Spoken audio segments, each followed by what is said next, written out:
Interestingly, what's also happened, so even as they send some work overseas or they keep some work here, it's become very complicated. Now when I say send overseas, it's very interesting. A lot of people react, oh, that's our jobs going abroad.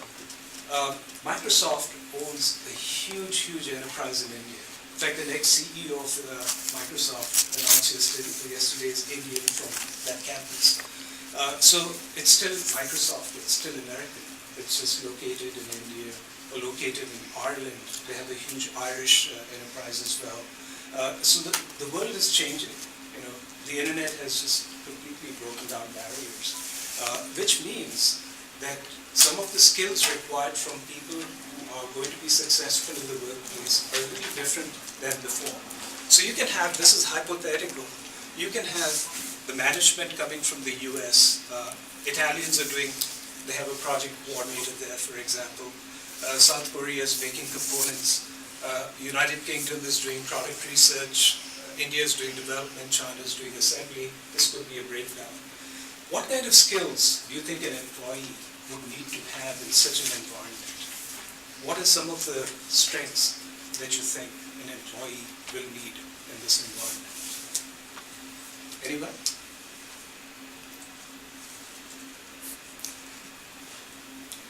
Go ahead. Yeah. Adaptability. Adaptability, absolutely. Any other skills? Take guesses. There's no wrong answers. Strong communication skills. Fabulous, absolutely. What else? What are you seeing there? Are you working across a homogeneous kind of environment? Are you talking to another person from Pittsburgh, or are you talking to somebody from Italy? What are some of the skills that you might need? Other languages? Or? Languages would be great. Fortunately, as things happen, English has been very highly standardized. And for example, software is written in English primarily, HTML coding and all of the other things. But certainly intercultural communication, you know, how to be sensitive to folks with other backgrounds, other cultures, and how to be able to deal successfully with them. But certain things, communication, for example, you know, you guys are really terrific. You know, send text messages, do this. I mean, you're really quick at that. So can you imagine the challenge of working with someone who's not sitting in the next office, but they're in a different time zone, in a different part of the world? So you have to develop very special skills to be able to succeed in that. And as you go through your career, the next 10 years, I would imagine that this will be the norm of most large organizations. Even, as you know, Pitt has campuses now in Shanghai, and we also have, we teach classes in Europe as well as in India, and they are looking at other locations. So even an organization like a university now has different cultures in different parts of the world that are impacting how we work. Might work? All right. Again, a different representation of the same thing. Can we go to the next slide? We've talked about this. Thanks. So, very quick discussion on skills. Skills are a collection of, you know, how you are able to execute. There's a word called competency. I don't know if you're comfortable or familiar with competencies. Competencies are demonstrated mastery of a certain skill or lack of it thereof. If you don't have it, then you may not be successful in that role. They're broad categories. There are many more types of skills, but we have hard skills, soft skills, and then we talk about transferable skills. Hard skills are the ones where you know, you have knowledge of a certain software. You know how to operate certain machinery. You know what the accounting standards are to do a balance sheet. Those are hard skills. Those are things that you can, for example, if you find a perfect employee who has a great attitude, you know, excellent work ethic, you can teach them that. Soft skills, you spend a lifetime developing. These are the skills you have with you, all your environment, your experiences as children, growing up, all of those contribute towards your soft skills. They're a little harder to develop. However, these are things that you can always train yourself on. A lot of folks say that, you know, I struggle with communication. You can take classes and learn how to communicate better. Someone might say that, I'm not very good at managing time. I'm not very focused. These are all trainable over a period. Employers don't like to do that. Employers want to hire somebody who comes in, who's successful and productive right away. They don't want to make a lot of investment of time. So you yourself, if you're in charge of your career, or as you're managing yourself, you have to make certain improvements. And so soft skills are harder to train, and they're the most important skills. If you've ever heard the phrase that attitude is everything, it's like the person who's got enthusiasm, I can do this, does not give up, stick to itness, I can do this. Those are the kind of employees that employers are looking for.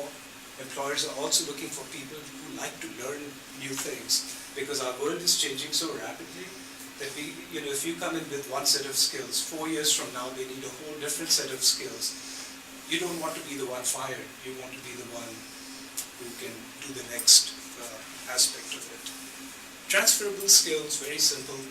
These are skills that you have used in one occupation or even in your education, that you can then now bring to an employer or another organization and implement them successfully. So for example, how many of you juggle between writing papers, preparing for exams and quizzes, and you volunteer? Go ahead. Yep. Yeah, lots of stuff, like Lots of stuff. work, interning, homework, papers. What do you tests. use to manage your time? What are the tools that you use? I'm a very visual person, so I like to have a weekly, monthly, and semester calendar, and I write everything out, and for the day I have a list of stuff to do. Very good. So time management, prioritizing, making certain that you're not forgetting about doing something. This is a huge transferable skill. Because the very first job you start working in, that's the stuff. You don't do one thing at a time. You have 15 things, and you've got to manage all of those. So that's a transferable skill right there. There are many other transferable skills you might have. My favorite story of a person that I hired, she was a barista at Starbucks. And we came in to this discussion. She had no relevant skills going into this, no relevant experience going into this job we were looking at her for. And then she used an example where she had a customer who was very demanding and asked for a specific type of coffee, a blend. And she knew that they didn't have that. They've never done that blend. It's somebody else, obviously. But this customer insisted that he had bought it here a month ago. So what would somebody normally do? Well, why don't you go to that store, right? She instead slipped back to the office, Googled it, found the breakdown, how to mix it, and she blended it and gave it to him. And she said, "Sir, I'd love to do this for you again. It's not on our menu. Next time you come, I'm going to show you something else that's very similar that you will like." And so, what really happened here is somebody who went above and beyond, very strong customer service skills, obviously a lot of initiative, problem solving, all of those things. So we took it, it was not much of a chance, but we hired her, and she's very successful here at the university. So these are the kind of transferable skills that people can bring to the job. So it's not exactly the same experience or the same role, but they can make it work. So some of the key attributes that you have to develop that are always going to help you be successful in the workplace that employers are looking for: knowledgeable, which means you're able to quickly absorb information and become a master of your product or your discipline. Excellent listening skills. A lot of times this is a challenge. You have to train yourself. Active listening is very difficult because some of us process communication differently. Some of us like to read and then we absorb it. But a lot of things that happen in organizations are very quick. So this is again something that you can train yourself over time, but this is something that you should develop. Interpersonal skills. It's a basic building block. So interpersonal skills, communications, team focus, continuous learning, these are all things that are assumed that an employee, to be successful, they'll bring to their role. Intelligent, confident, outgoing, enthusiastic, trustworthy, credible. It sounds like a huge wish list. Employers sometimes compromise. They will say that, you know, the kind of job this is, maybe there's not a lot of reason for verbal and written communication. Perhaps it's going to be fine. But you have to be likable. You have to get along with people. I've never heard an employer say, well, I really don't like that person, but I'm going to hire that person. I've never heard them say that. So deep down inside, we all have biases. We like to connect with people that we like and, you know, obviously bring in. Here we go. Want to give this to you, please? Oh, does it work now? Yes, it does. Thank you. So, Just that one? Yes. This when one? you're ready for the next all one. right, excellent. Thank you. At the time when a job is designed, there's certain discussions that take place. There are a number of things that happen in the job analysis, but two sections are developed by every major employer has, for example, a complete job description that contains a person's specification, and they also have some essential criteria. By law, they're supposed to have a lot of this. Sometimes they go above and beyond, because they don't want people to apply who don't fit all of this. So it's a nice way for people to self-select. For example, if the specification says dealing with difficult people 5 hours a day, you know, you might say, that's not my style. You know? So they like to put that information in there. A person's specification identifies, you know, exactly what they're looking for. For example, education, length of experience, type of experience, different certifications, training, that is all included. Then there's essential criteria, which is the legal minimum that they will accept. There's a difference between the two because employers can and do compromise. But it's good to know that somebody has looked at the job very carefully and made these kind of lists. So you, as you're preparing yourself for the workplace, you have a better idea of how you can look at the job description, then look at the next jobs that you want to get and grow in an organization and do some planning. So there's several things that are going on when you approach employment or an employer looks at you as an employee. They're trying to fit your talents and your motivations into the job requirements and the rewards. Not all rewards are money. You know, there's so many different types of rewards. The clearest thing I can say is people really are good at doing the kind of things they like to do. If you really like to do something, you're really good at it. Is there a perfect job in the world for everyone? No.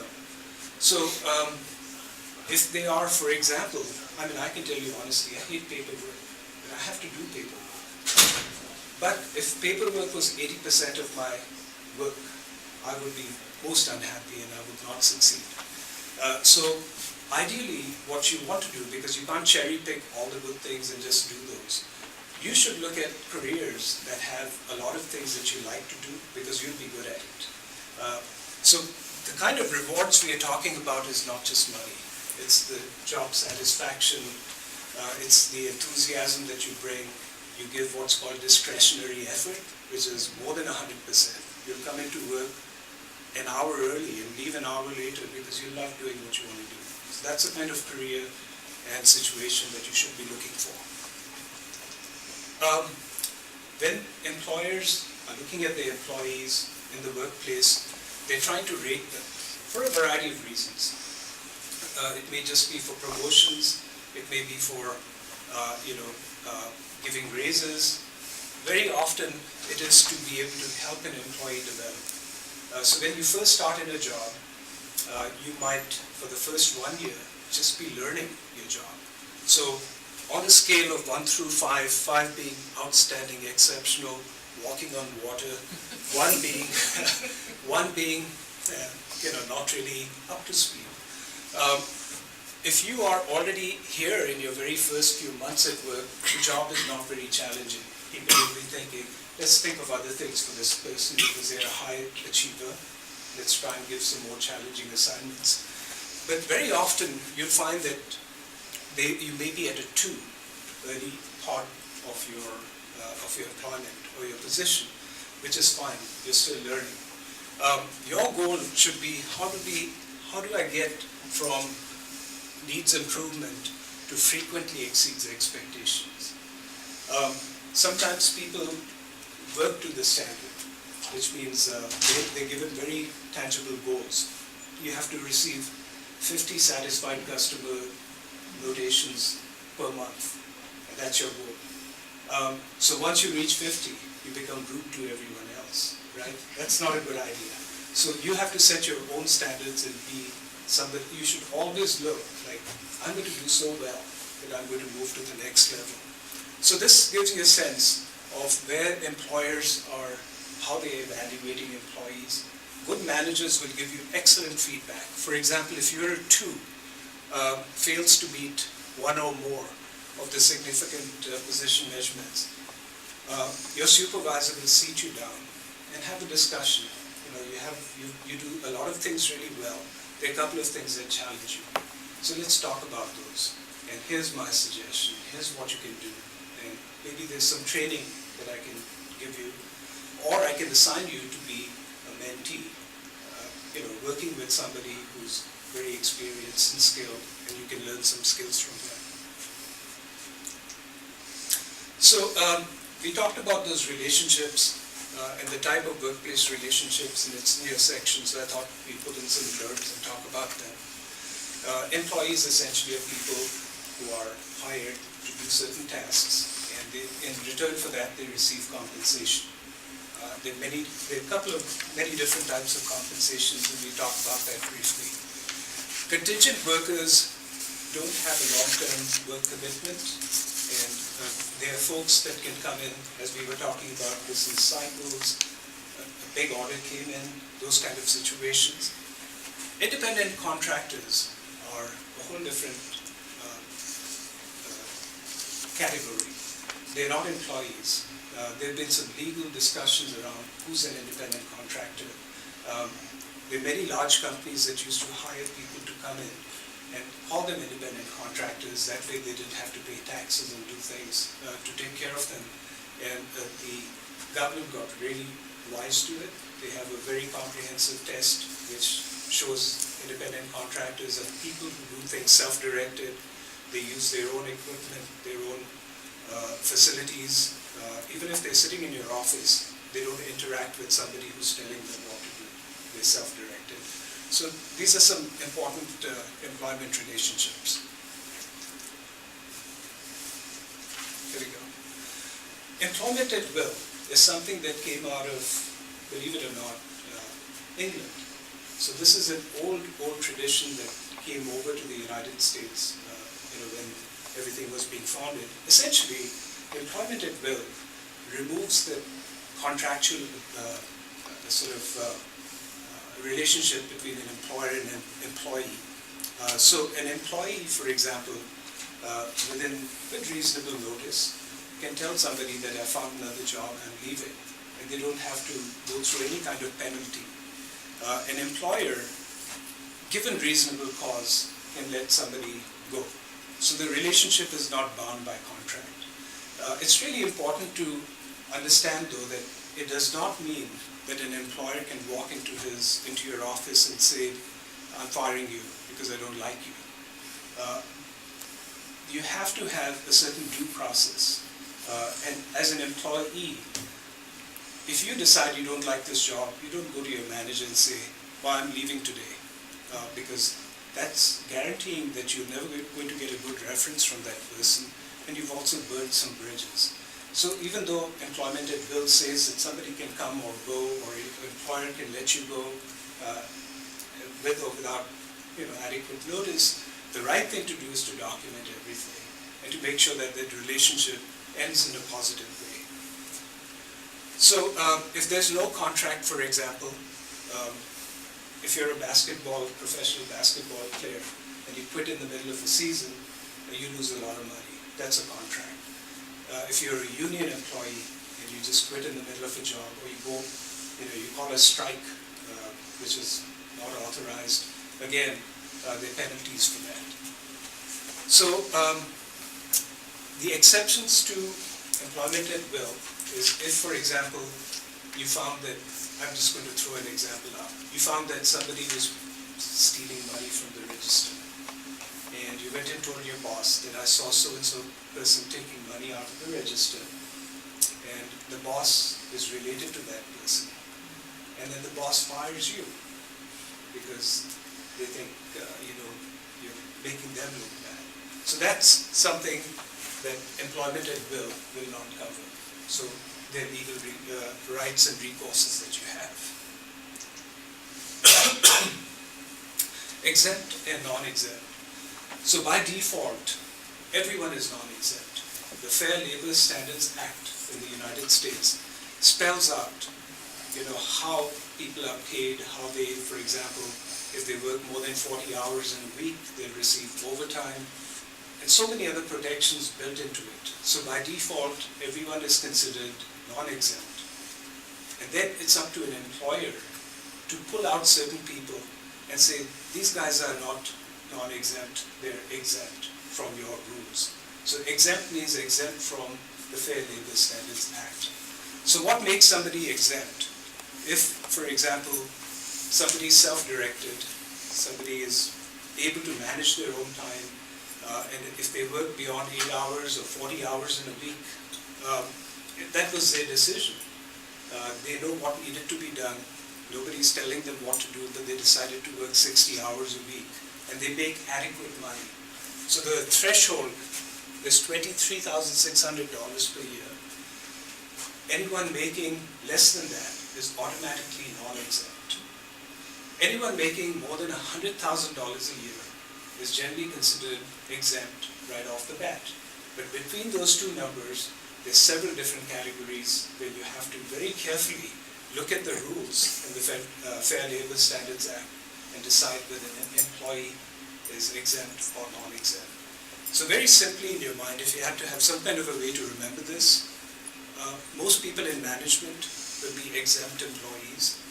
Most people who are doing non-management roles are non-exempt. That's a very quick and easy way to remember it. Okay? Any questions about this? And why it's important? Because if you're non-exempt, and as we discussed, you work 60 hours a week, so you get paid for 40 hours straight pay. Then the other 20 hours, you'd get 1.5 times the rate of pay for that. So instead of working 20 hours more, you'd get paid for 30 hours more.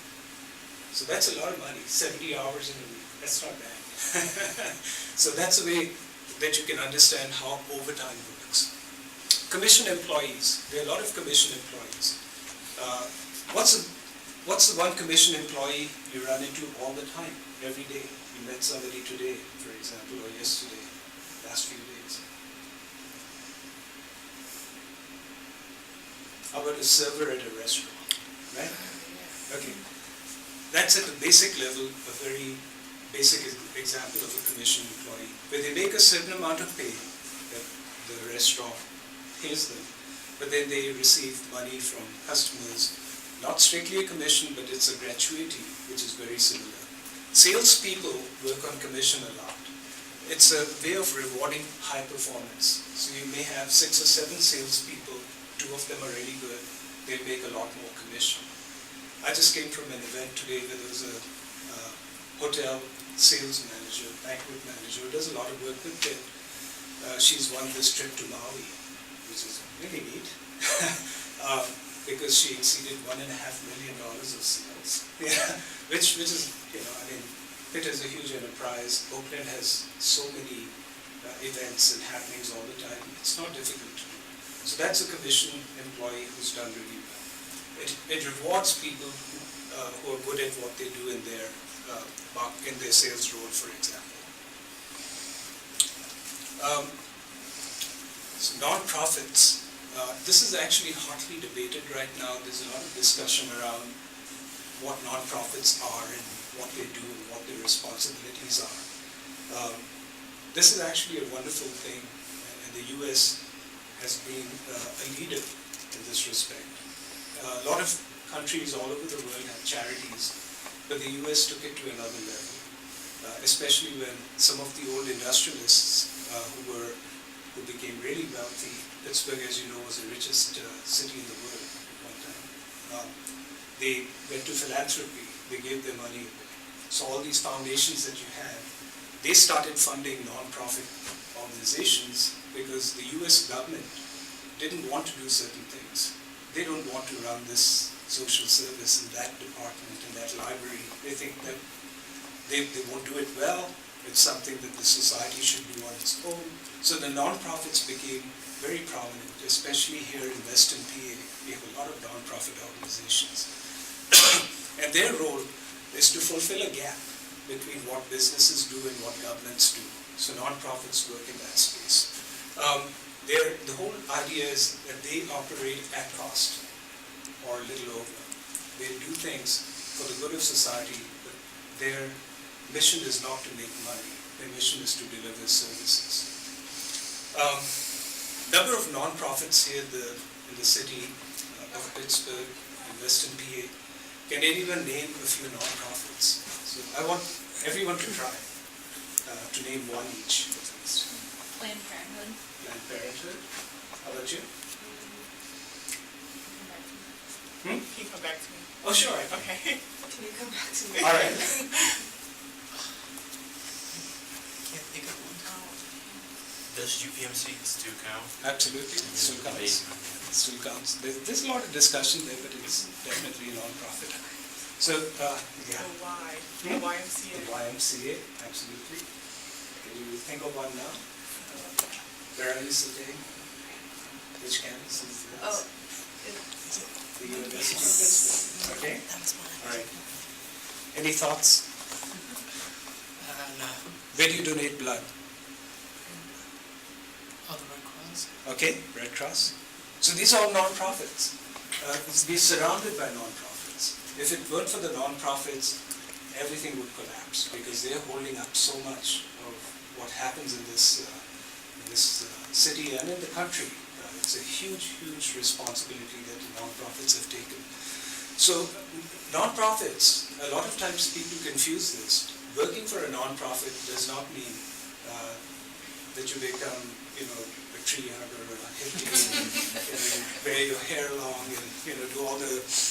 It's still a major enterprise. So, there's discussion about UPMC. People think, oh, it runs like a business. Well, it is a business. They employ 55,000 people. I've never heard of an organization that employs that many people that doesn't have the highest level of professional staff managing them. Otherwise, they could crash in literally a very short time. So working for a non-profit does not mean that you become less skilled. There's that, you hear that often, oh, they're not so strict about things. They're still a very, very efficient, the ones that are run well are still run very efficiently. So working for a non-profit has several rewards. Remember we talked about how you're good at doing things that you like to do. If you pick a non-profit, for example, as an employer which has a tremendous mission, for example, here at the University of Pittsburgh, we want to be the best in research, we want to be the best in education, and we want to serve the community, public service. Those are, key thrust areas. So if you can believe in that mission, you'll be so happy working here.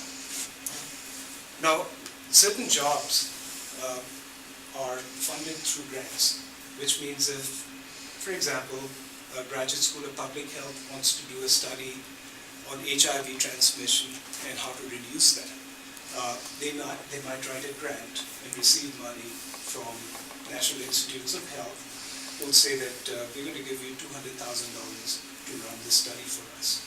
So out of that $200,000, they may hire a research assistant, they may hire some administrative staff. Those people will be paid on the grant, which means once that money runs out, let's say it's for a 2-year period, that job comes to an end. So a lot of people get nervous when they hear that, but that's actually par for the course in a research organization. Most people are paid through grants.